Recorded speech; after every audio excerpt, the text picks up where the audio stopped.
नमस्कार। साहित्य तक पर मैं जयप्रकाश पांडे आप सभी का स्वागत करता हूं। यह कार्यक्रम है शब्दरथी और शब्दरथी में आज हमारे साथ हैं वेदों के जाने माने भाष्यकार, भारतीय संस्कृति, वेद, वेदांग, उपनिषद, पुराण और वैदिक संस्कृति के ज्ञाता और वैदिक संस्कृति को आगे बढ़ाने में जिनका अप्रतिम योगदान मैं कह सकता हूँ, वेदों के भाष्यकार, जो भारतीय ज्ञान, त्वरा, संस्कृति की मेधा जो है वह युवाओं तक पहुंचे और हमारे वेद आम जन तक सुलभ हो सकें, उनको समझ में आ सकें, उनके जो श्लोक हैं, उनके जो मंत्र हैं, उनका जो पाठ है, उनके जो भाव हैं, वो आम जन तक पहुंच सकें। उनके लिए अपने जीवन का एक बड़ा हिस्सा होम कर देने वाले स्वामी शरण जी। स्वामी जी, आपका बहुत बहुत स्वागत है। बहुत बहुत स्वागत है, बहुत बहुत धन्यवाद आपको। वेद चर्चा के लिए मीडिया में अब तक सब कुछ होता था, वेद चर्चा नहीं होती थी। संभवतः आज आप पहली बार मीडिया में वेद को प्रस्तुत कर रहे हैं, इसके लिए आप बहुत बहुत बधाई के पात्र हैं। जी, तो मैं आपको बता दूं, दर्शकों को बता दूं कि स्वामी शरण जी की 25 से अधिक किताबें आ चुकी हैं और ये सारी किताबों की जो आधार भूमि है वो वेद है। आप ऋग्वेद की बात करें, आप सामवेद की बात करें, आप अथर्ववेद की बात करें, यजुर्वेद की बात करें, वेदायन भाष्य के रूप में, वेदायन प्रवचन के रूप में, वेदायन सरल पाठ और काव्यानुवाद के रूप में, वेद गीतायता, वेद गीतायन भाष्य और वेद गीतायन ओम स्तुति भाष्य, हर तरह की चीजें, जितनी भी वेद और वेदांग से जुड़ी हुई चीजें हैं, वह सब कुछ सरल भाषा में आप तक पहुंच सके, स्वामी शरण जी इसके लिए प्रयास कर रहे हैं। लेकिन यह बातचीत जो हम लोग करेंगे अभी, या जो चर्चा हम कर रहे हैं शब्दरथी कार्यक्रम में, यह किसी भी रूप में एक पत्रकार और एक ज्ञानी की बातचीत नहीं, यह एक जिज्ञासु की बातचीत है। एक ऐसे व्यक्ति से, एक ऐसे गुरु से, एक ऐसे आचार्य से जो वेदों पर जिनका जीवन जिन्होंने समर्पित कर रखा है। स्वामी शरण जी, मैं सबसे पहले एक जो भी मेरा सवाल होगा आप उसको इसी रूप में मानिएगा कि ये किसी वार्ताकार से आपकी चर्चा नहीं है, एक जिज्ञासु की, एक शिष्य या एक छात्र या जो आज की युवा पीढ़ी है उसकी आवाज देने की मैं कोशिश कर रहा हूं। और आज का युवा किस तरह से वेदों से जुड़े, हम लोगों की, हमारी कोशिश, आपकी कोशिश यही है इस चर्चा के मूल में। जी, तो मेरा पहला सवाल है, वेद हैं क्या? अगर कोई एक छात्र ये जानना, वो सोचे, आज की युवा पीढ़ी, उनके दिमाग में हमेशा ये आता है, वेद सुने तो हैं कि हमारे वेद जो है वह पौरुषेय हैं और वो सबसे पुरातन ग्रंथ हैं, लेकिन वेद क्या है? अगर मान लीजिए ये सवाल आता है तो आपका उत्तर क्या? जी, वेद विश्व का प्राचीनतम साहित्य है, यह लोग जानते हैं, अच्छी बात। वेद विश्व का प्राचीनतम काव्य है, इसको मैं यूं कहना चाहूँ। वेद के विषय में यह भ्रम मध्यकाल में हो गया कि जैसे कोई पूजा पाठ कर्मकांड के लिए। मैंने साहित्य के विद्यार्थी के रूप में वेद को पढ़ा तो वो जो आनंद मिला, मुझे कहने दीजिए कि संभवतः अब तक वेद के किसी अध्येता को संभवतः न मिला, क्योंकि लोगों ने उसमें केवल पूजा पाठ कर्मकांड खोजने का प्रयास किया जो उसमें है ही नहीं। इसे दोहराया जाना चाहिए कि पूजा पाठ कर्मकांड वेद में है ही नहीं, जबकि लोगों ने यह मान रखा है कि वेद कर्मकांड के लिए है। कुछ वर्षों पूर्व किसी ऐसे ही व्यक्ति ने मुझसे प्रश्न किया कि कोई जानकार उनसे कह रहे थे कि भाई वेदों में तो कर्मकांड भरा। मैंने कहा उनसे कहिएगा 4 वेदों में कोई एक सूक्त बता दें जिसमें कर्मकांड हो। हम केवल उस एक सूक्त पर चर्चा करेंगे जिसमें उनको कर्मकांड दिखा हो। चारों वेदों में कहीं कोई कर्मकांड है ही नहीं। तो वेद अगर विश्व का जी, जी अगर कोई सरल सहज भाषा में मान लीजिए आपने कहा कि इसको मध्यकाल में यह अवधारणा बनी या मान्यता बनी कि लोगों ने इसको मंत्र और पूजा आदि से जोड़ दिया। आप क्या मानते हैं कि इसके चलते जो हमारा यह प्राचीनतम ग्रंथ है, उसका कोई नुकसान हुआ? जी, मैं ये तो नहीं कहूंगा। इससे इतना लाभ हुआ, मैं कहूंगा किसी भी भाव से लोगों ने वेद को सुरक्षित रखा। अन्यथा मध्यकाल के उठापटक में जब आप जानते हैं कि बड़े बड़े विश्वविद्यालय जला दिए गए, जाने कितना हमारा ज्ञान विज्ञान विद्या नष्ट कर दिया गया, और वेद आज भी शब्दशः सुरक्षित हैं, तो उसका श्रेय मैं उनको भी देना चाहूंगा कि उन्होंने कर्मकांड के रूप में ही सही इसको सुरक्षित तो रखा। तब हम आप आज उसके मूल स्वरूप पर चर्चा कर पा रहे हैं, अन्यथा यह संभव ही नहीं होता, नष्ट हो गया होता तमाम साहित्य की तरह। जी, मैं चाहूंगा कि वेदों का जो क्रम है और उसकी उत्पत्ति को लेके, मतलब हमारे जो युवा पीढ़ी है उसको बराबर बहुत आश्चर्य होता है। उसको ये समझ में नहीं आता है कि कभी कहा जाता है कि वेद, जैसे आपने भी अपनी बातचीत में अभी कहा कि ये जिस रूप में मूल स्वरूप जो इसका है उस रूप में विद्यमान है अभी।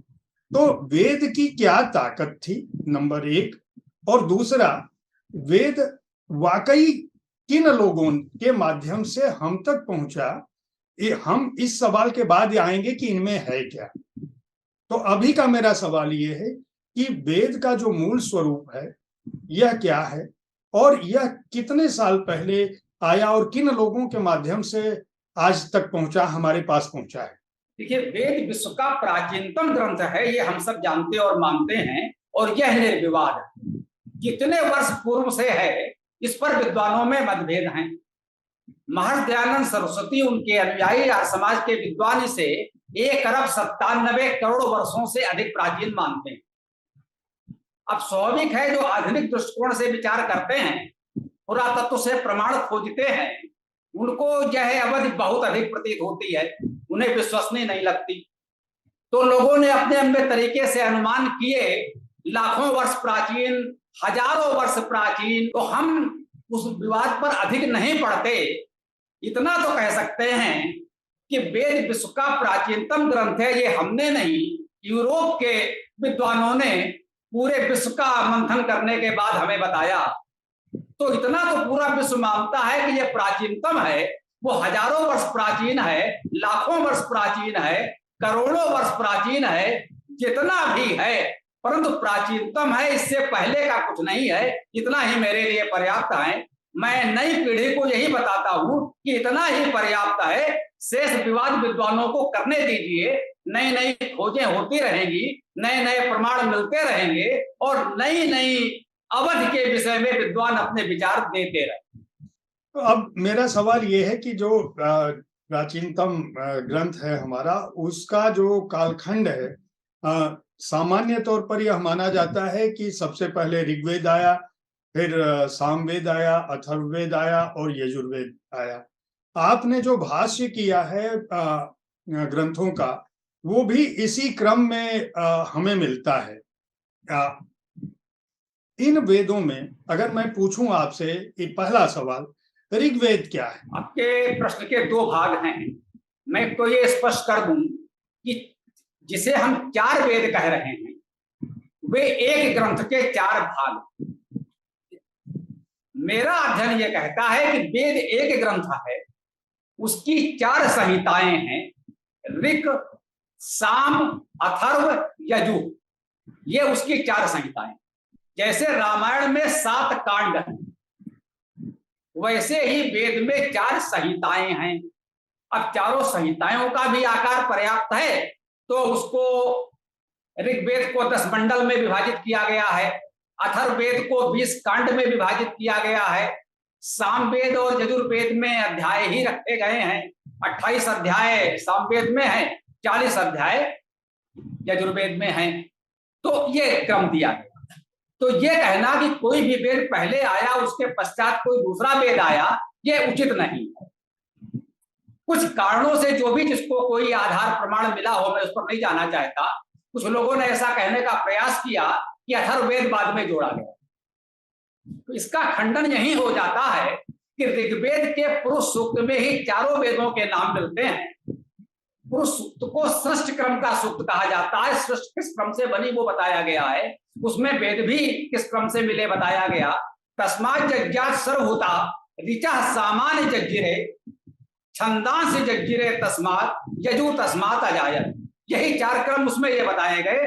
पहले ऋग्वेद, फिर साम, फिर छंदस अर्थात अथर्ववेद और फिर यजु।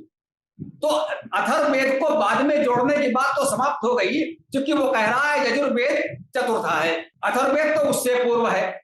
और एक और जानकारी आपको तो होगी, दर्शकों को हो जाएगी, जो यजन के बड़े बड़े आयोजन होते हैं, जो उनका प्रमुख होता है उसे ब्रह्मा कहते हैं जी। और वो ब्रह्मा अथर्ववेद का विशेष रूप से विद्वान होता। वैसे तो ब्रह्मा से अपेक्षा है वो चारों वेदों का विद्वान होगा, परंतु अथर्ववेद की उससे विशेष अपेक्षा है। चार यजमान चारों ओर बैठते हैं, वो चारों वेदों के अलग अलग विद्वान होते हैं। जो उनका प्रमुख होता है वो ब्रह्मा कहलाता है, वो विशेष रूप से अथर्ववेद का विद्वान होता है। तो बाद में जोड़े जाने की बात का तो कोई संदर्भ बचता नहीं है। चारों वेद एक पुस्तक के रूप में हमने प्रकाशित भी किया है। एक ही बाइंड में एक पुस्तक के रूप में चारों वेद आपके पास उपलब्ध है। तो एक बाइंड में अर्थ तो नहीं कर सकते थे, परंतु पूरा चारों वेद हमने आपको दे दिया है। तो एक छोटी सी पुस्तक है, वेद का आकार बहुत बड़ा है, ये ब्रह्म भी टूट जाए। वाल्मीकि रामायण में 25,000 24,000 से अधिक श्लोक उसमें माने जाते हैं, और समय कुछ जोड़ करके 25 तो हो जाती है। चारों वेद मिला करके 20,349 मंत्र, अर्थात वाल्मीकि रामायण के श्लोक संख्या चारों वेदों की कुल मंत्र संख्या से अधिक है। तो वेद का आकार भी इतना अधिक नहीं है, सरलता से उसको पढ़ा और समझा जा सकता है और उसे निभाया जा सकता है। एक तो ये बात हो गई। अब आपने जैसे कहा है किस वेद में क्या है, तो ये मैं बताऊं कि चारों वेदों में एक ही बात है। ये भी ना पाले कि इस वेद में ये है, उस वेद में वो है। जब आप पढ़ेंगे तो ये अंतर कर पाना कठिन होगा कि किस वेद में क्या विषय है। चारों वेदों में उस सर्वव्यापी परमेश्वर का वर्णन है, स्तुति के रूप में है। संपूर्ण सृष्टि में, संपूर्ण प्रकृति में वह एकमात्र परमेश्वर व्याप्त है, वो सर्वव्यापी है। और परमेश्वर को सर्वव्यापी मानकर प्रकृति में परमेश्वर के दर्शन करते हुए वेद में उस प्रकृति का वर्णन किया गया है। आप चाहें तो इसे छायावाद कह सकते हैं। जो आधुनिक हिंदी काव्य का छायावाद है, जयशंकर प्रसाद मुझे प्रिय हैं, हो सकता है आपको भी हो। मुझे लगता है कि छायावाद की प्रेरणा जयशंकर प्रसाद को वेद से ही मिली है। वेद में यह संपूर्ण छायावाद उसी रूप में है, संपूर्ण प्रकृति में वो ईश्वर के दर्शन करता है और वो उसी का वर्णन इसी रूप में करता है कि यह ईश्वर ही है। और चारों वेदों में यही बात है। अब एक सज्जन कहीं से सुन आए कि सामवेद में संगीत है, वो कहीं से सामवेद खरीद लाए। अब वो सामवेद का पन्ना पढ़ते पढ़ते परेशान, संगीत के विद्यार्थी आचार्य थे वो, और बहुत क्रोधित होकर हमसे मिले। भाई हमने सुना था और सामवेद में तो कहीं हमको संगीत नहीं दिख रहा है। मैंने कहा भाई कहने वाले से या आपसे सुनने में कुछ थोड़ी सी चूक हुई। सामवेद में संगीत है यह असत्य है, सत्य यह है कि सामवेद से संगीत है। सामवेद में संगीत नहीं है, सामवेद से संगीत है। सामवेद का गायन होता था, सामवेद सबसे छोटा है। गीता में भी कहा है वेदा नाम सामवेदो, हम वेदों में मैं सामवेद हूं। क्योंकि उसका संगीत में गायन होता है इसलिए वो अधिक लोकप्रिय हो गया। सहस वर्तमा सामवेदा कहा गया। सामवेद की 1000 शाखाएं हैं। 1000 शाखाओं का क्या तात्पर्य है? मेरे विचार से वो यही है कि सामवेद को 1000 तरह से गाया जाता, तो गान के कारण वो लोकप्रिय होता चला गया। अनेक संगीत की विधाओं, राग रगनियों का विकास सामवेद के गायन के लिए हुआ। तो सामवेद से संगीत का विकास होता चला गया। सामवेद में संगीत नहीं है, सामवेद से संगीत है।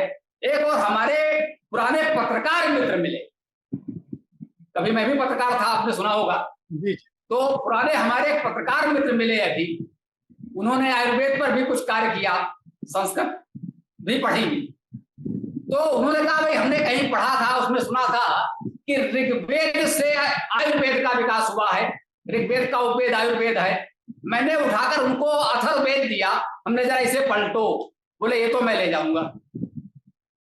पूरा आयुर्वेद अथर्ववेद में पग पग पर बिखरा हुआ है। अब यदि कोई विद्वान, कोई परंपरागत विद्वान, मैं कहूंगा पाठ्यक्रम में पढ़ा रहा है कि ऋग्वेद का उपवेद आयुर्वेद है, आयुर्वेद का विकास ऋग्वेद से हुआ, तो वह असत्य तो नहीं कह रहा होगा। निश्चित रूप से ऋग्वेद में अथर्ववेद, ऋग्वेद में भी आयुर्वेद का पर्याप्त भाग होगा, बहुत कुछ प्रेरणा उससे मिली होगी, परंतु अथर्ववेद में उससे अधिक आयुर्वेद बिखरा हुआ दिखाई पड़ रहा है। तो इस प्रकार से मेरे विचार से वेद को नहीं बांटना चाहिए। चारों वेद संपूर्ण सृष्टि में व्यापक परमात्मा की स्तुति है। स्तुति का अर्थ है गुण वर्णन, जो वास्तविक गुण है उसका वर्णन किया जाता है। यदि हम सूर्य का वर्णन कर रहे हैं तो सूर्य में जो वास्तव में गुण है वो हम उसका वर्णन करेंगे, और अंततः उसे हम परमेश्वर के रूप में वर्णन कर रहे हैं तो परमेश्वर के सभी गुण उसमें आ भी जाएंगे, ये भी कह सकते हैं जी। अब मेरा सवाल ये है कि जो वेद आज की पीढ़ी है, जो इस तरह से आधुनिकता के दौर में अपने तमाम तरह के साधनों के बीच मनोरंजन के, ज्ञान के, जानकारी के जो भी साधन हैं, उसमें इस कदर डूबी हुई है कि वह ईश्वर के अस्तित्व पर ही सवाल खड़ी करती है। दूसरा, चूंकि स्वामी दयानंद सरस्वती जी जो स्वयं वेद को तो मानते थे, लेकिन बाकी कर्मकांडों को, जो जिस बाह्य वातावरण है, जो पूजा पद्धति है, उनको नकारते थे। ईश्वर की व्यापकता अगर प्रकृति में है, वेद भी इसी को स्थापित करते हैं, तो आज की जो पीढ़ी है वह इनके पाठ को किस रूप में पढ़े और कितना पढ़े कि वह जान सके। एक तो लोगों में यह भ्रम फैला दिया गया है कि वेद बहुत कठिन है, वेद बहुत विद्वानों के लिए है, और वेद को पढ़ने से पहले आपको ये करना पड़ेगा। लोगों को डरा दिया गया, इससे बच्चे वेद से बचते हैं। मैं आपको व्यवहारिक अनुभव बता रहा हूं। जो युवा विद्यार्थी वेद पढ़ना चाहते हैं, जब उन्होंने कथित आचार्यों से बात की तो उन्होंने उन्हें डराकर भगा दिया। अरे आइए गुरुकुल में, आपको 12 वर्ष तक धोती लंगोटी लगाकर ब्रह्मचर्य धारण करना पड़ेगा, तब आप वेद को समझ पाएंगे। अब बताइए इस तरह वेद को कौन पढ़ेगा? संभव नहीं। उन बच्चों ने कुछ ऐसे बात हुई तो मैं कहूं कि बच्चे ही थे, मैंने डांट दिया कि तुम लोग इस तरह करते हो मैंने वेद, तो वो एक तरह भावुक हो गए, बोले तो आप ही पढ़ा दीजिए, हमारे साथ तो ये बीता है, लोग पढ़ाने को तैयार ही नहीं है। तो हमने कहा भाई हमारे पास तो दूसरा कोई कार्य नहीं, बताइए। तो उनका कि भाई ठीक है, हम मतलब देश भर के जुड़े हुए उनका एक समूह था, तो ऑनलाइन वेद कक्षा प्रारंभ हो गई। उनका गूगल मीट पर आपको केवल जुड़ना है। मैंने कहा तकनीकी में बहुत नहीं जानता, बोले आपको कुछ नहीं करना है, केवल उसमें जुड़ना है और पढ़ाना है। ये कक्षा हमारी नियमित रूप से सायंकाल 7:30 बजे चल रही है। चलिए, बहुत बहुत विद्यालय के विद्यार्थी सहज भाव से जुड़े हैं। वो ये कक्षा अभी जाड़े में दिसंबर में प्रारंभ हुई। जिन्होंने उसके पहले कभी संस्कृत नहीं पढ़ी, वेद के विषय में कोई जानकारी नहीं, आज वो सुंदर वेद का पाठ करते हैं, वेद मंत्र की व्याख्या करते हैं, केवल ऑनलाइन आधे घंटे की क्लास। वाह, वेद कितने सरल हैं। ये तो बहुत ही आपने एक अच्छी बात बताई। अब ये बताइए कि वेदों की तरफ आपकी रुझान, आपकी रुचि, आपका जो आकर्षण है, आपने अभी बातचीत में बताया, मैं निजी तौर पर जानता हूं, लेकिन यह बात मैं अपने दर्शकों के लिए कर रहा हूं, क्योंकि हम लोग जो भी बातचीत कर रहे हैं उसका हमारे निजी जानकारी से कोई सामंजस्य नहीं है।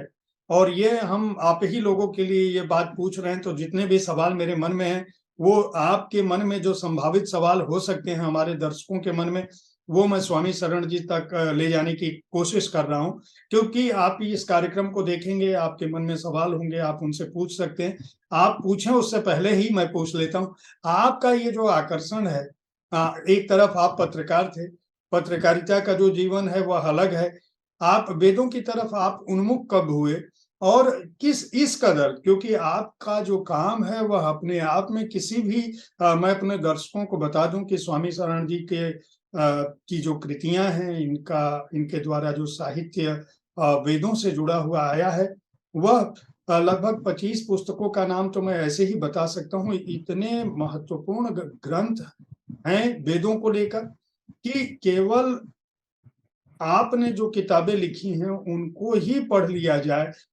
और खास बात यह है कि उसमें बहुत पतली किताब से, यानी कि 20 पृष्ठों की किताब से लेके 50 पृष्ठों की किताब से लेके और 2000 पृष्ठ तक की किताबों से लेके, मतलब ग्रंथ पूरा कहा जाए तो, अलग अलग हिस्सों को अगर बांट दिया जाए तो, वेद के हर शब्द की व्याख्या, वेद के हर शब्द का भाव, वेद के हर शब्द का जो भावार्थ है, हर मंत्र क्या हो सकता है, किस रूप में वो मंत्र है, सबकी व्याख्या आपने की है, सबकी प्रस्तुति की है। और वेदों पर इतना बड़ा काम किया है कि मेरा निजी तौर पर, सामान्य तौर पर अगर मुझे मेरा मानना हो, मैं सरकार और सत्ता में हूँ और सनातन की बात करूं और संस्कृत की बात करूं, तो मैं कोई बड़ा एक विश्वविद्यालय बनवा के और स्वामी शरण जी को नेतृत्व दे दूं कि इनके माध्यम से वह विश्वविद्यालय चले, ताकि हर युवा के पास,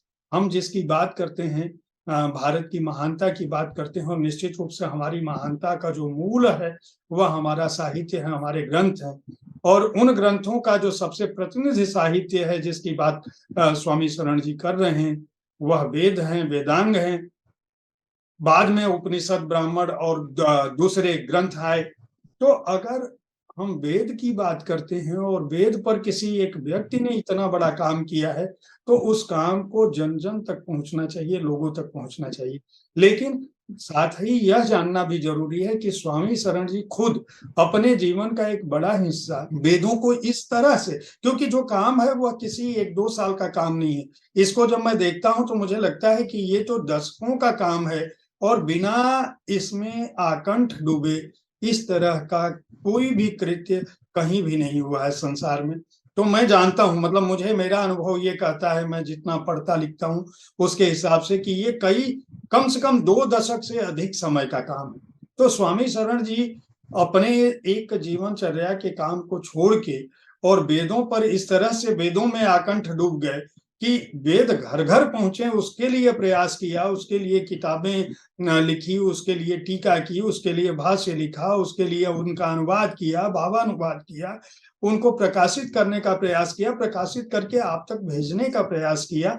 हमारे पास, मैं अभी किताबें मिली, मैं आप लोगों को जानकारी दिया था, कुछ कृतियों के बारे में बात किया था। आने वाले समय में भी आपके यहाँ से जो कृतियां मंगाई गई हैं या हमारे पास उपलब्ध हुई हैं, मैं उनकी भी चर्चा करूंगा, उनको बताऊंगा आपको। कोशिश करूंगा कि वेद पर आधारित कुछ चीजें बार बार आपके सामने आए ताकि आप जान सकें, लेकिन साथ ही उस व्यक्ति को भी जान सकें जिस व्यक्ति ने इसे सुलभ कराने की कोशिश की। तो स्वामी शरण जी, ये आपकी रुचि कैसे इस तरफ हुई और कैसे आकर्षित हुए? कह सकते हैं ये हमारा सौभाग्य था कि परिवार और परिवेश अनुकूल। हमारे पिताजी, कह सकता हूं, एक विचारशील बौद्धिक व्यक्तित्व थे, रूढ़िवादी नहीं, जाति धर्म संप्रदाय से ऊपर उठकर बात करते। उनका एक स्वतंत्र चिंतन था और वेद के महत्व को बहुत कुछ समझते थे। वेद के विद्वान थे ऐसा तो मैं नहीं कह सकता, परंतु वे हिंदी, अंग्रेजी, थोड़ी बहुत संस्कृत, फारसी, अनेक भाषाओं के अच्छे जानकार, फारसी के अच्छे जानकार। हम लोगों को उर्दू भी नहीं आती, हमने प्रयास भी किया उनसे सीखने का, नहीं सीख पाए, लेकिन वो फारसी के अच्छे जानकार। तो एक व्यापक दृष्टिकोण हमको उनसे मिला, मैं ये कह सकता हूं। उन्होंने हमको वेद नहीं पढ़ा, लेकिन एक व्यापक दृष्टिकोण दिया कि रूढ़ियों परंपराओं से हटकर हम सोच सकें। ये तो मुझे अपने पिताजी से ही मिला, और भी परिवार में कुछ अच्छा रहा। आसपास शिक्षक भी हमको कुछ अच्छे मिल गए जिन्होंने एक सही दिशा दी। बचपन से ही आर्य समाज, गायत्री परिवार, रामकृष्ण मिशन जैसी संस्थाओं से जुड़ा हुआ, किसी के माध्यम से कहीं पहुंच गए, किसी के साथ कहीं पहुंच गए, तो आर्य समाज से भी मैं जुड़ा रहा। उनके साप्ताहिक हवन यजन होता रहा, हमारे घर में भी आर्य समाज का हवन यजन होता रहा। धीरे धीरे उस साहित्य से परिचय होता गया, गायत्री परिवार के से भी परिचय हो गया। इसी प्रकार से मैं 1978 में शांत कुंज में श्री राम शर्मा से मिला। उस समय वो साहिल बाबू से सबसे मिलते थे, वो मिले, माता जी मिले। तो कह सकते हैं कि इस तरह का कुछ अच्छा परिवेश हमको मिला, तो सब जगह से प्रेरणा मिलती गई कुछ करना। लेकिन आधुनिक परिवेश के दृष्टि से संतुष्ट भी नहीं थी। जो आपने कहा कि नई पीढ़ी को समझ में कैसे आए, अब तक जितना वेदभाष्य हुआ था वो नई पीढ़ी की समझ से परे हुआ। ये कि स्वामी दयानंद जी और उनसे पहले के जितने वेदभाष्यकार विद्वान हैं, प्राचीन मध्यकालीन आदि जो भी थे, वे सब स्वयं तो बड़े विद्वान थे ही, उनके जो सहायक थे, यूं कहे जिनसे उनकी वार्ता चर्चा होती थी, शास्त्रार्थ होते थे, वे सब संस्कृत भाषा के महान विद्वान होते थे। तो उनको ये बताने की आवश्यकता नहीं थी कि पढ़त का अर्थ होता है, पढ़ता है, ये वो जानते थे। उनको केवल ये बताना होता था कि इस मंत्र का भावार्थ संदेश क्या है, कहना चाहिए। ट्रांसलेशन की आवश्यकता नहीं थी, ट्रांसवर्जन भी नहीं चाहिए, वहां एप्रिसिएशन, एक्सप्लेनेशन होता था केवल। इस मंत्र का मैसेज क्या है, संदेश क्या है, केवल इस पर शास्त्रार्थ होते थे। तो शब्दों का अर्थ तो जैसे किसी ने किया ही नहीं। सिद्धांत रूप में सब मानते थे कि वेद के शब्द यौगिक हैं और धातुक हैं, वेद के सभी शब्दों का अर्थ धातु के अनुसार होना चाहिए। आपने भी सुना होगा, बहुत से लोग हमको बताने आते हैं इंद्र क्या है, किसी ने कहा मानसून है, बादल है, मेघ है और बिजली है, जाने क्या क्या है। मैंने कहा भैया, ऋग्वेद में पूरा का पूरा इंद्र सूक्त है, अनेक सूक्तों का देवता इंद्र है। इंद्र शब्द का अर्थ क्या है? इंद्र परमेश्वरीय धातु से इंद्र शब्द की निष्पत्ति है, अर्थात इंद्र शब्द का अर्थ हुआ परम ऐश्वर्यवान। इन दोनों शब्दों को थोड़ा जोड़ के कंडेंस कर दीजिए तो बन गया परमेश्वर। तो इंद्र का शाब्दिक अर्थ हुआ परमेश्वर। जो दयानंद से पहले मध्यकालीन भाष्यकार हुए, उबट सायण महीधर, जिनकी कटु आलोचना भी दयानंद जी ने की, वो भी यही कहते हैं कि इंद्र शब्द का अर्थ परमेश्वर होता है। शब्द का अर्थ करने में कोई भूल नहीं, उसका संदेश ग्रहण करने में भूल है। इंद्र शब्द का अर्थ परमेश्वर है, वो दयानंद के पहले वाले भी मानते हैं, दयानंद भी मानते हैं, उनके बाद वाले भी मानते हैं। इसके बाद भी इतना अनर्थ जो हुआ है वो इसलिए हुआ है कि शब्दार्थ अनुवाद किसी ने किया ही नहीं। वो मान के चलते थे इतनी संस्कृत तो आती है आपको, शब्दार्थ तो आप समझ ही जाएंगे। अब हम जो अपनी ओर से बताना चाहते हैं कि वेद किस लिए है वो जानिए। उपट सायण महीधर का चारों वेद केवल पूजा पाठ हवन कुंड के लिए है। इसको हम लोग कहते हैं कि उन्होंने चारों वेदों को हवन कुंड में झोंक दिया है। दयानंद ने वेदों को उस हवन कुंड से बाहर निकाला, अलमारी में सजाया कि भैया ये हवन कुंड में झोंकने के लिए नहीं है, ये पढ़ने के लिए है, इसे पढ़िए। तो दयानंद का बहुत बड़ा योगदान यही हुआ कि उनका भैया वेद को पढ़ा जाना चाहिए, तो हम लोगों तक पहुंचा तो हम लोग कुछ कर सके। तो हमने ये अनुभव किया कि जो नई पीढ़ी है वो संस्कृत से बिल्कुल अपरिचित है। दयानंद ने इस बात पर बल दिया, मैं कहूंगा उन्होंने कोई नई बात नहीं कही, उनके पहले वाले भी यही बात कहते और मानते थे। उन्होंने बल दिया कि वेद के शब्द यौगिक हैं, धातुज हैं, उनका अर्थ धातु के अनुकूल किया जाना चाहिए। परंतु दयानंद जी ने भी प्रत्येक शब्द का धातु स्पष्ट करते हुए धातुज अर्थ नहीं किया। क्यों नहीं किया? वही बात मैं कहता हूं कि उनके जो सहायक थे, मैं बहुत विनम्रता से ये बात कहना चाहता हूं कि दयानंद जी के जो सहायक थे वो भी संस्कृत भाषा व्याकरण के विषय में हमसे कहीं अधिक विद्वान रहे होंगे। ये स्वीकार करने में हमें कोई संकोच नहीं होना चाहिए, ये सत्य है। बात दृष्टिकोण की है। वो भाषा और व्याकरण शब्द को तो समझते, अब उस भावार्थ उसके दृष्टि से उन्हें करना था, तो उसको उन्होंने ये नहीं देखा कि आम जनसाधारण तक कैसे पहुंचेगा। जिसको मैं यूं कहता हूं कि दयानंद से पहले वेद तो कहीं पुरातत्व विभाग की खुदाई में मिले थे, संग्रहालय में रखे थे, दयानंद जी ने उसे वहां से निकाला, अब वो विद्वानों के अलमारी में बंद हो गया। गंगा जी ब्रह्मा जी के कमंडल से तो निकली, शिव जी की जटाओं में उलझ गई, जनता तक कैसे पहुंचे। तो उसके लिए आवश्यक था कि प्रत्येक शब्द का सीधा सरल प्रमाण सहित अर्थ किया जाए। हमने वो किया है, चाहे सरल से सरल शब्द है जो आज ही हम लोग अपनी लोक भाषा में बोलचाल में दिन भर प्रयोग करते हैं, वो शब्द भी यदि वेद में आया है तो भी हमने बताया है ये उपसर्ग है, सर्वनाम है, संख्या है, अव्यय है, या ये शब्द इस धातु से बना है। चाहे जितना सरल शब्द है उसमें भी धातुवादी स्पष्ट कर दिया है, और चाहे जितना कठिन शब्द है कि बड़े बड़े विद्वान उसे न समझ पाते हो, उसमें भी हमने धातु उपसर्ग स्पष्ट कर दिया है। तो अब साधारण विद्यार्थी को वेद को समझने में कोई कठिनाई नहीं है।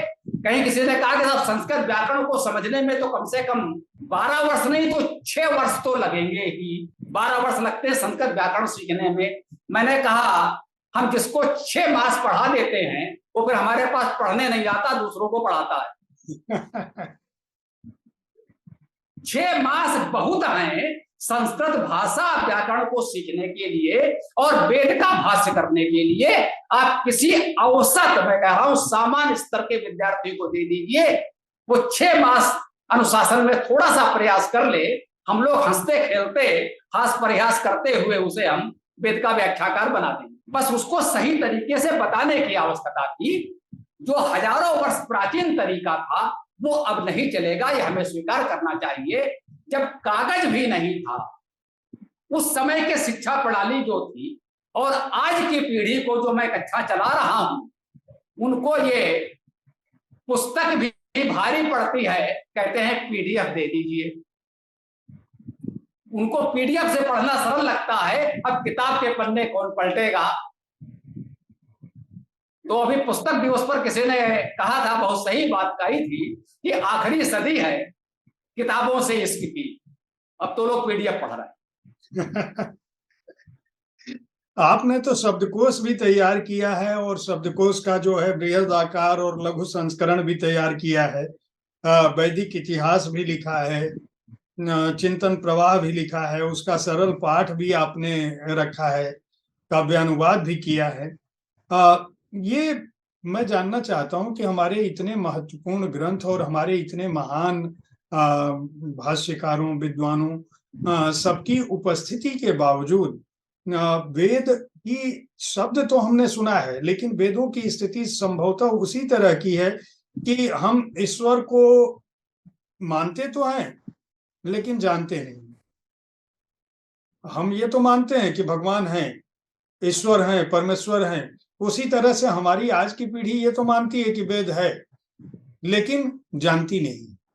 तो इसकी वजह क्या थी? मतलब एक तरफ अगर हम दयानंद सरस्वती जी तक भी आ जाएं, तो जिस समय तक संस्कृत भाषा प्रचलित थी हमारे समाज के बीच में, और उसके बाद हमारे दूसरे ग्रंथ आए, वाल्मीकि रामायण की अभी आपने चर्चा की, दूसरे ग्रंथ महाभारत और श्रीमद् भगवद गीता, रामचरितमानस भी आया आम जन की भाषा में। वेद धीरे धीरे इतने प्रासंगिक महत्वपूर्ण हो के हम अपने पूर्वजों की तरह से बात करते हैं कि भगवान हैं, और फिर उसके बाद पूरे दिन 24 घंटे अपनी दिनचर्या में रमे रहते हैं, और फिर सुबह अगर इच्छा होती है, जो लोग कर्मकांड मानते हैं तो वो दुबत्ती कोई श्लोक पढ़ लेते हैं और उसके बाद फिर पूरे दिन दूसरे कामों में व्यस्त रहते हैं। मेरा सवाल ये है कि वेद जिस रूप में हमारे समाज में जन जन के बीच में उनको व्याप्त होना चाहिए था, उस रूप में क्यों नहीं हो? इसकी क्या वजह पाते हैं?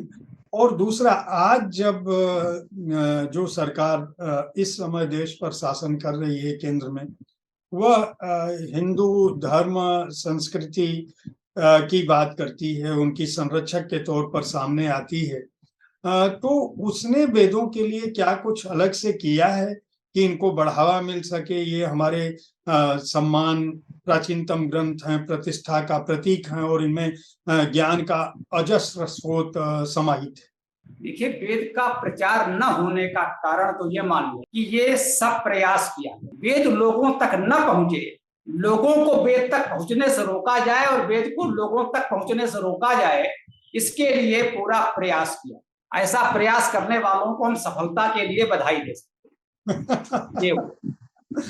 बधाई तो, लेकिन इससे समाज का कितना सर्वव्यापी नुकसान हुआ। इसीलिए हुआ है, जो मान लीजिए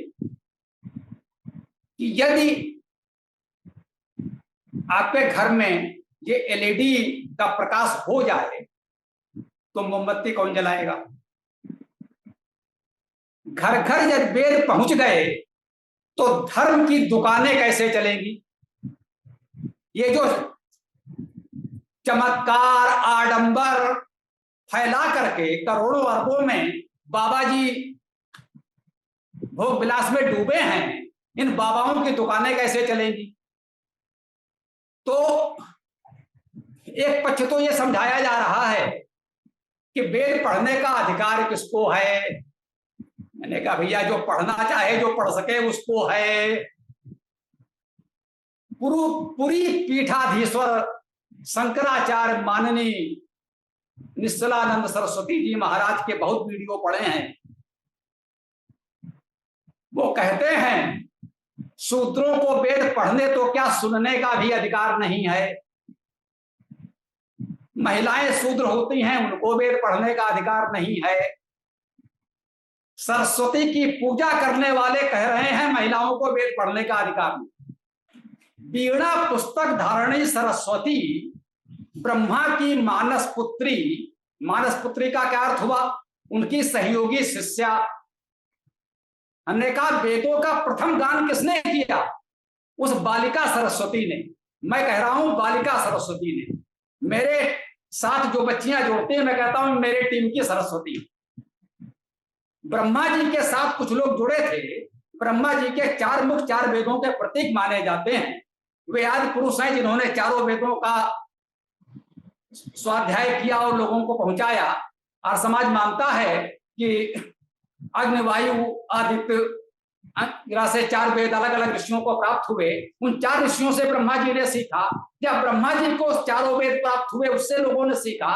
हम इस विवाद में नहीं पड़ते, लेकिन ब्रह्मा जी का नाम महत्वपूर्ण तरीके से आया और कहा गया ब्रह्मा जी के कुछ मानस पुत्र थे, मानस संतान, अर्थात उनके अनुयायी शिष्य थे जिनको उन्होंने वेद पढ़ाया। उनमें एक प्रमुख सरस्वती बालिका भी थी। विमल वाणी ने वीणा लई, कमल कोमल कर में सप्नीत, सप्त स्वर सप्त सिंधु में उठे, छिड़ा तब मधुर साम संगी। उस सरस्वती की पूजा करने वाले कह रहे हैं महिलाओं को वेद पाठ करने का अधिकार नहीं है। अब तय कर लो दोनों में से क्या सत्य है? सरस्वती की पूजा करनी है या महिलाओं को वेद पढ़ने से रोकना? तो इस तरह के प्रतिबंध लगाए गए। महिलाएं वेद ना पढ़ें, शूद्र वेद सुन भी नहीं सकते। मतलब किसी समय रहा होगा, सुनते थे, कोई बात नहीं। मुझे कष्ट तब हुआ जब वर्तमान समय में लोग ऐसा कह रहे हैं। ऐसे ऐसे लोग मिले। स्वामी शरण का बहुत बड़ा अपराध यह बताया गया कि ये तो ऑनलाइन वेद पढ़ा रहे हैं, अर्थात उसमें तो सभी लोग पढ़ लेते हैं। वेद पढ़ने का अधिकार तो सभी ब्राह्मणों को भी नहीं है। ब्राह्मणों में भी कुछ महाब्राह्मण होंगे जो वेद पढ़ सकते हैं। पता नहीं आप उनमें आते हैं कि नहीं। उनकी परिभाषा के अनुसार, हमारी परिभाषा में तो सब आते हैं।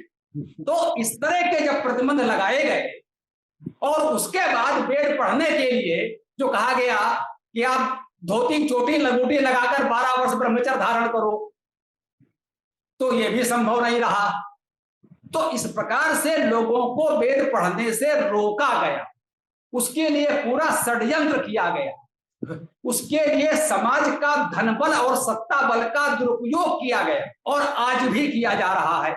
इसलिए वेद का प्रचार रुक रहा है। आपको शुभकामनाओं के लिए बहुत बहुत आभार, धन्यवाद। आपने कहा विश्वविद्यालय हो, आपके माध्यम से यदि बात कहीं तक पहुंच जाए, एक छोटा सा वेद विद्यालय, वेद पीठ भी यदि हमें मिल जाए, तो ये वेद की ज्योति हम लोगों तक बहुत कुछ पहुंचा सकते हैं। हमारे पास साधनों के अभाव में वेद का कार्य रुका है। बात आपको बता दूं, जो आपको मिला है, यजुर्वेद और सामवेद संपूर्ण है, ऋग्वेद और अथर्ववेद अभी अपूर्ण है। उसको हमने सार संक्षेप संस्करण कहा, अभी पूर्ण नहीं कर सके हैं। धन के अभाव में मुझे कार्य रोक देना पड़ा।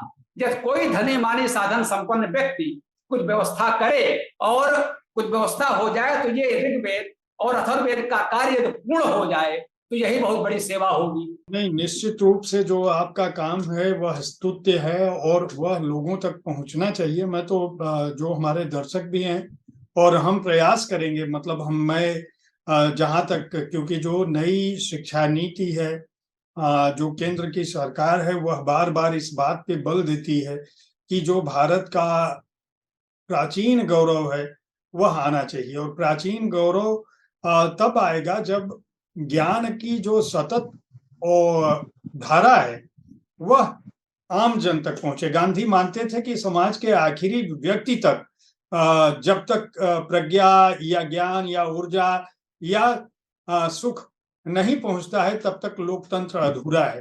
तो अगर लोकतंत्र को समाज के आखिरी व्यक्ति तक पहुंचना है, तो वेदों को भी आखिरी व्यक्ति तक पहुंचाने की कोशिश होनी चाहिए। कम से कम ज्ञान होगा तो बाकी सारी चीजें, तुलसीदास जी कहते हैं कि जाको प्रभु दारुण दुख दीना, ताकि मति पहले हर लीना। तो मति इसलिए हर लेते हैं क्योंकि अगर मति रहेगी तो वह किसी भी दुख से निकल सकता है। तो अगर वेदों की जानकारी हमारे यहाँ आम जन को भी होगी, तो भारत का जो गौरव है वह वहां पहुंच सकता है जहां सोचा जाता है, कम से कम कहा जाता है कि भाई हम भारत का हित चाहते हैं। और जो देश के हित चिंतक हैं उनको निश्चित रूप से आपकी मदद करनी चाहिए। वेदों पर जो काम हो रहा है उनकी मदद करनी चाहिए और उनको बार बार आम लोगों तक पहुंचना चाहिए। मैं चाहूंगा कि आप अपनी तरफ से अगर कुछ कहना चाहते हैं तो बताएं। और एक शब्द मैं क्या कहूं, वाक्य कह सकता हूं, जो हर पुस्तक पर आपने लिखा है, ओम खम ब्रह्म। इसका अर्थ क्या है, ये दर्शकों को जरूर जानना चाहिए। और क्या वजह है कि आपकी हर पुस्तक पर यह शब्द जरूर मिलता है? यजुर्वेद का अंतिम अध्याय ईशोपनिषद भी कहलाता है। यद्यप प्रचलित ईशोपनिषद के पाठ में और यजुर्वेद के अंतिम अध्याय के पाठ में सूक्ष्म अंतर है, कुछ मंत्रों के क्रम में परिवर्तन है और कुछ और। तो संपूर्ण वेदों का सार रूप ये अंतिम अध्याय कह लीजिए, इसी को वेदांत कहते हैं। वेदांत के नाम पर एक बहुत बड़ा संसार अलग बस गया है। तो वेद का अंतिम अध्याय होने के कारण उसे वेदांत कहा जा रहा है। वो ईशोपनिषद है, मतलब ईशोपनिषद भी कहा जा रहा है, हमने उसे ओम स्तुति कहा है। ईशोपनिषद से अलग दिखे, ये मूल वेद का अंश। तो उस यजुर्वेद के अंतिम अध्याय 40वें अध्याय अंत में ओम सूक्त है, जो कहता है ओम कृतो स्मर, ओम का स्मरण करो। अंतिम मंत्र ओम मंत्र के रूप में हम लोग पढ़ते हैं अपनी कक्षाओं में। उस अंतिम मंत्र का भी अंतिम अंश ये है, ओम खम ब्रह्म। ओम हिरण्यमयेन पात्रेण सत्यस्य अपिहितं मुखम, यो असो आदित्ये पुरुषः सो असो अहम, ओम खम ब्रह्म, ओम खम ब्रह्म। तो संपूर्ण वेदों का सार रूप, यजुर्वेद पढ़ने तो संपूर्ण वेद पर्याप्त हो जाएगा। यजुर्वेद के अंतिम 11 अध्याय हमने यजुर्वेद एकादशी के नाम से भी प्रस्तुत कर दिए हैं। ये 11 अध्याय भी पढ़ लीजिए तो आपको संपूर्ण वेद वहां भी बहुत प्राप्त हो जाएगा। वेदायन में हमने चारों वेदों का सार रूप चारों वेदों के महत्वपूर्ण सूक्त संकलित करके आपको दे दिए हैं। यदि आपने वेदायन भी पढ़ लिया तो आप कह सकते हैं आपने चारों वेद पढ़ लिए, जो वेदायन में नहीं है वो वेद में नहीं है, आप दावा करते हैं। बहुत बड़ी बात हमने आपको बताई कि आप केवल वेदायन पढ़ लीजिए, गणेश परिक्रमा हो जाएगी। वेदायन पढ़ने के बाद आप कह दीजिए मैंने चारों वेद पढ़ लिए हैं, और कोई कहता है वेद में ये बात है, आप केवल वेदायन में खोजिए है या नहीं है। यदि वेदायन में नहीं है तो उससे कह दीजिए वेद में नहीं है, और वेद में कहाँ है खोज कर दिखाने का दायित्व तो उस पर है, हम पर नहीं। हमने तो कह दिया नहीं है, यदि है तो खोज कर आप बताइए। तो वेदायन को महत्वपूर्ण रूप में ये आप ले लीजिए, इसमें भी वो अंतिम अध्यायों में स्तुति आपको मिल रही है, और उसका अंतिम सूक्त ओम सूक्त, अंतिम मंत्र ओम मंत्र, और उसका अंतिम अंश ये ओम खम ब्रह्म। इसका अर्थ ओम परमात्मा का मुख्य नाम है, इसको हमने अव्यय के रूप में भी स्वीकार किया। यद्यपि और धातु से ओम शब्द की निष्पत्ति भी विद्वान बताते हैं, और रक्षण धातु है रक्षा, अवतीत ओम जो रक्षा करता है वो ओम, ऐसा अर्थ भी लोगों ने किया। युधिष्ठिर मीमांसक जी ने कहा गॉड गुड धातु है, संस्कृत में वैदिक भाषा में गुड धातु भी रक्षा करने के अर्थ में आता है। अवतीत ओम गुड तीत गॉड, रक्षा करने वाला गुड धातु से गॉड शब्द की निष्पत्ति हो गई। अल्ल धातु से अल्लाह शब्द की निष्पत्ति हो गई। अल्ल धातु का अर्थ है प्रभु होना, स्वामी होना। जो संपूर्ण सृष्टि का स्वामी है उस अल्ल धातु से अल्लाह शब्द बनता है। अल्लाह विसर्ग लगेगा, अल्लाह अल्ल धातु, और जब उसमें दीर्घ आ की मात्रा लगा देंगे अल्लाह तो स्त्रीलिंग हो जाएगा, उसका अर्थ हो जाएगा देवी माँ। मर्त्यशरण गुप्त ने किसी कविता में लिखा है मेरी अल्लाह मेरी माँ। तो जो हम बता रहे थे ओम ईश्वर का मुख्य नाम है, जिसको जपने की, जिसको स्मरण करने की, ध्यान करने की बात की जाती है। तो उसका धातु अर्थ भी है, परंतु हम मानते हैं ईश्वर जैसे अव्यय है उसमें कुछ व्यय नहीं होता, तो ईश्वर का जो मुख्य नाम ओम है वो भी अव्यय है, धातु खोजने की आवश्यकता नहीं है। ओम ईश्वर का नाम है, वो अव्यय है, इस रूप में ग्रहण कर लीजिए। खम शब्द भी अव्यय के रूप में आकाश का वाचक और आकाशवत सर्वव्यापी होने का वाचक। ओम सर्वव्यापी है, एक अर्थ तो ये हो गया, और खु धातु है जिसका अर्थ है शब्द करना, स्तुति करना। इस खु धातु से भी खम शब्द बन सकता है, अर्थात शब्द स्तुति। ओम खम, ओम जो है यही शब्द है, ये शब्द ब्रह्म है। ब्रह्म तो परमात्मा निराकार सर्वव्यापी है, लेकिन उसको अगर हमें अपने अनुभव में लाना है तो वो शब्द के रूप में ला सकते हैं। ओम शब्द, खम का अर्थ हुआ शब्द, स्तुति, ये ओम शब्द है, इसी की स्तुति करनी है। और ब्रह्म, ब्रह धातु से ब्रह्म शब्द की निष्पत्ति होती है। ब्रह धातु का अर्थ है बढ़ना, वृद्धि करना। जो स्वयं वृद्धिशील है और सबकी वृद्धि करता है वो ब्रह्म है, वह ब्रह्म है। हम भी उसके स्वरूप हैं, हम उससे उत्पन्न हैं, उसके गुण हम में भी होने चाहिए। आइए हम सब भी अपनी वृद्धि करें और सबकी वृद्धि करें, तो ब्रह्म के सच्चे उपासक हो सकते हैं, उसी को ब्राह्मण कहते हैं। क्या बात। जो स्वयं वृद्धि करता है, केवल अपने नहीं पूरे समाज की वृद्धि के लिए प्रयत्नशील रहता है, उसे हम ब्राह्मण कहते हैं। मुझे लगता है कि हमारे दर्शकों को यह बात समझ में आ गई होगी कि ब्राह्मण में और पंडित में और स्वामी शरण जी में क्या तादाद में है या क्या विरोध है।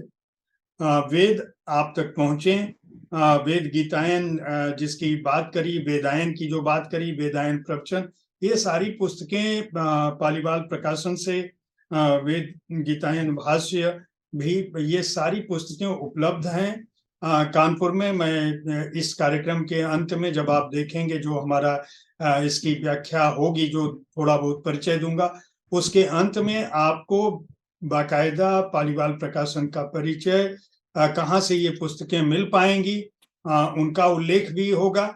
आप हमारी जो बातचीत हो रही होगी उसमें जो बीच बीच में आपको जो चित्र दिखेंगे वो सारे चित्र जो है वह पालीवाल प्रकाशन से जो आपकी पुस्तकें प्रकाशित हुई हैं, खासकर जो चारों वेद प्रकाशित हुए हैं उनका जो भाष्य है वो उसके भी चित्र आप बार बार देख रहे होंगे। तो ये पुस्तकें अगर आपको मंगानी है तो आप नीचे दिए हुए नंबरों पर, जो नंबर हम अभी आपको बताएंगे, उन पर आप संपर्क कर सकते हैं। स्वामी शरण जी को चिट्ठी लिख सकते हैं, उनको मेल लिख सकते हैं, उनको दिए गए नंबरों पे फोन करके प्राप्त कर सकते हैं। इसके अलावा जो आप ऑनलाइन क्लासेस चलाते हैं, जो शिक्षाएं देते हैं, वह भी उन तक पहुंचा सकते हैं। उनका मेल भी मैं दे दूंगा, आप उन्हें सीधे ईमेल भी लिख के उनसे जानकारी पा सकते हैं। वेद, वेदांग, वेदों की व्याख्या, उनके निर्देश, उनके सूक्त, उनके श्लोक, उनके प्रवचन, उनके अनुवाद, उनके मंत्र, उनके भाव आपके जीवन में ठीक उसी तरह पहुंचे जिस तरह से हम लोग बात कर रहे हैं। आप धार्मिक हों, मंत्रों का पाठ करें, उनकी स्तुति करें, उनकी पूजा करें, उनको ध्यान करें, उनका धारण करें, उसमें हमें कोई दिक्कत नहीं है। लेकिन वो आप तक किसी भी रूप में पहुंचे, आप उन्हें जान सकें, उन्हें मान सकें, उनको अपने जीवन में अपना सकें, यही हमारा उद्देश्य है, यही हमारी कोशिश है। स्वामी शरण जी, बहुत बहुत आभार आपका हमसे जुड़ने के लिए। हम कोशिश करेंगे कि बीच बीच में जब कभी अगर कोई चर्चा का अवसर ऐसा आए तो आपसे अवश्य बातचीत की जाए और जल्दी ही एक बड़ा शिक्षा संस्थान वेदों पर आधारित बन पाए। इसके लिए हम लोग संयुक्त रूप से प्रयास करेंगे। हमारे दर्शक जो देख रहे हैं उनमें भी अगर आप सक्षम हैं तो आप इस बात की कोशिश करें कि इस तरह का कोई विश्वविद्यालय, पाठशाला जरूर हो जो आम जन तक वेदों को पहुंचाने का प्रयास करे। मुझे लगता है कि स्वामी दयानंद सरस्वती जी के बाद के दौर में जिस तरह से भगवान राम को पहुंचाने का काम रामचरितमानस के माध्यम से तुलसीदास जी ने किया था, स्वामी शरण जी का प्रयास किसी भी रूप में वेदों को लेकर उससे कमतर नहीं है। हालांकि मुझे इसके लिए गालियां सुननी पड़ सकती हैं, लेकिन जब आप उनको जानेंगे, उनके काम को जानेंगे तो आप मानेंगे कि निश्चित रूप से एक बड़ा काम किया है। आप ऐसे ही करते रहें, हमारी शुभकामना, सदिच्छा आपके साथ। और दर्शकों से इस बात का अनुरोध कि आप जो है इस प्रयास में साथ लगे। धन्यवाद आपका बहुत बहुत। आधा मिनट ले सकता हूँ? जी जी जरूर। ये घर घर वेद जन जन वेद का जो प्रयास है उसकी एक छोटी सी योजना है बिना व्यय, आपके माध्यम से दर्शकों तक पहुंचेगी तो बात आगे बढ़ेगी। जरूर। प्रत्येक व्यक्ति, आप अपने घर में वैदिक साहित्य केंद्र स्थापित कर सकते हैं, जितने भी पुस्तकें ले सकें। थोड़ी सी पुस्तकें आपने अपने घर में रख लें, केवल वेदांत रख लिया। आप चाहें तो एक वेदपीठ का बोर्ड वहीं लगा लें। एक समय निश्चित कर लें कि प्रतिदिन इतने बजे आप वेद पाठ, वेद व्याख्यान स्वयं करेंगे, आप ही उसके संचालक आचार्य होंगे। आप स्वयं 1 घंटा, आधा घंटा समय आपने समाज के लिए निकाल दिया, अपने घर में पुस्तकें रखने के लिए थोड़ा सा स्थान दे दिया और उतनी सी पुस्तकें जितना आपके सामर्थ्य है आपने मंगा लिया, तो इस तरह से एक वैदिक साहित्य केंद्र और वेदपीठ की स्थापना आपके घर में हो गई। अतिरिक्त कोई व्यवस्था नहीं करनी पड़ी। जो आपसे परिचित हैं, आपके पड़ोसी हैं, आपसे जुड़े हैं, उन तक वेद का प्रकाश पहुंचता रहेगा। हम भव्य भवन खड़े नहीं कर सकते, तो जहां जैसे हैं इस माध्यम से हम देश में 1.25 लाख 1.25 करोड़ वेदपीठ स्थापित कर सकते हैं। बड़ा संस्थान तो हो सकता है, साधनों के अभाव में हम न कर सके। क्या बात, वाह, बहुत ही अत्यंत ही उत्तम विचार है और हमारे दर्शकों तक आपका यह संवाद निश्चित रूप से पहुंचेगा। कुछ लोग उसमें जुड़ेंगे। किसी समय में ओशो ने कहा था, मैं 10 आदमी चाहता हूं जो समाज को बदल सकें। स्वामी शरण जी का यह जो संदेश है वह आप तक पहुंचा है। जो लोग भी वेदपीठ अपने घर में स्थापित करना चाहते हैं, थोड़ा समय दे सकते हैं और वो चाहते हैं कि इस संस्कृति को, सनातन संस्कृति और ज्ञान को जिंदा रख सकें, तो वो प्रयास करते रहें, जुड़ते रहें। पता मैंने बताया है, पता आपको इसी हमारी बातचीत के नीचे जो परिचय दिया गया है उसमें आपको ये पता मिल जाएगा। बहुत बहुत धन्यवाद, आभार आपका। बहुत बहुत धन्यवाद आपका।